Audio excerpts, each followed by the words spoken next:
ក្រោយមហាជនរំជួលចិត្តអាណិតដំរីលាក់គីនិងម្ចាស់មើលថែពេលនេះ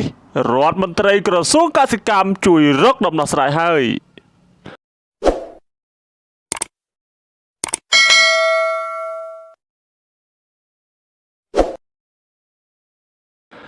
ដូចបងប្អូនទាំងអស់គ្នាបានជ្រាបហើយកាលពីថ្ងៃទី1ខែកក្កដាឆ្នាំ2025ម្សិលមិញនេះគឺមានរឿងរ៉ាវមួយពាក់ព័ន្ធនឹងវីដេអូដែលបានធ្វើការបង្ហោះចែកចាយនៅលើបណ្ដាញសង្គម Facebook ដែលបង្ហាញពីសកម្មភាពនៃសត្វដំរីមួយឈ្មោះលាក់គីដែលរត់តាមខាត់ម៉ូតូម្ចាស់របស់ខ្លួនកុំឲ្យចាក់ចេញទៅ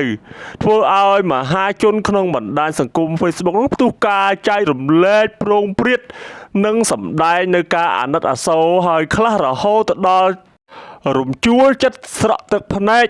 ដល់សត្វដំរីលាក់គីក៏ដូចជាម្ចាស់ដែលបានមើលថែសត្វដំរីនោះផងដែរដែលត្រូវឃ្លាតឆ្ងាយពីគ្នាដោយសារតែបញ្ហាខ្លះនៅក្នុងការបំពេញការងារបើមិនលាឈប់ក៏ត្រូវគេបណ្តេញចេញនោះដែរពាក់ព័ន្ធនឹងករណីខាងលើនេះមហាជនមួយចំនួនដែលបានស្រក់ទឹកភ្នែកក្រោយទស្សនាវីដេអូនោះរួចនោះក៏មានការសំណូមពរទៅដល់ភាគីពាក់ព័ន្ធសូមឲ្យជួយរកដំណោះស្រាយជូនអ្នកមើលថែដំរីដែលឈ្មោះលាក់គីនោះផងដែរ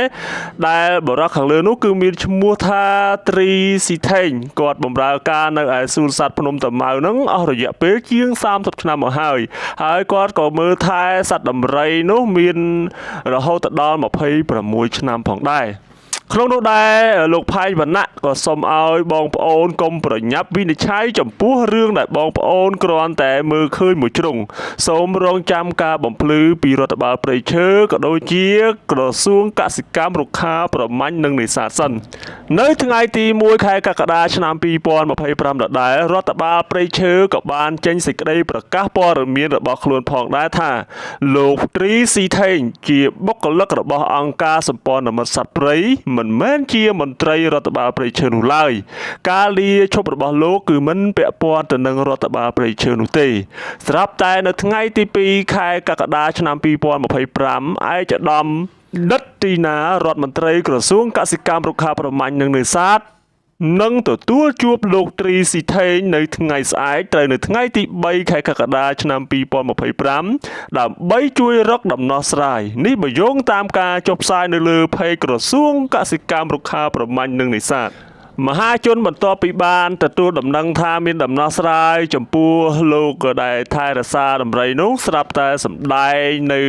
ការថ្លែងអំណរគុណដល់ក្រសួងក៏ដូចជាឯកឧត្តមសម្រាប់ការស្វែងរកដំណោះស្រាយជូនបងស៊ីថេងសង្ឃឹមថាគាត់នឹងទទួលបាននៅធនធានដែលមានបទពិសោធន៍ស្រឡាញ់សត្វបន្តបម្រើដល់ផលប្រយោជន៍ជាតិហើយគណនី Facebook ម្នាក់ទៀតក៏បានលើកឡើងផងដែរថាពិតជាដំណឹងល្អយើងខ្ញុំពិតជាសាទរណាស់ពេលបានដឹងដំណឹងនេះ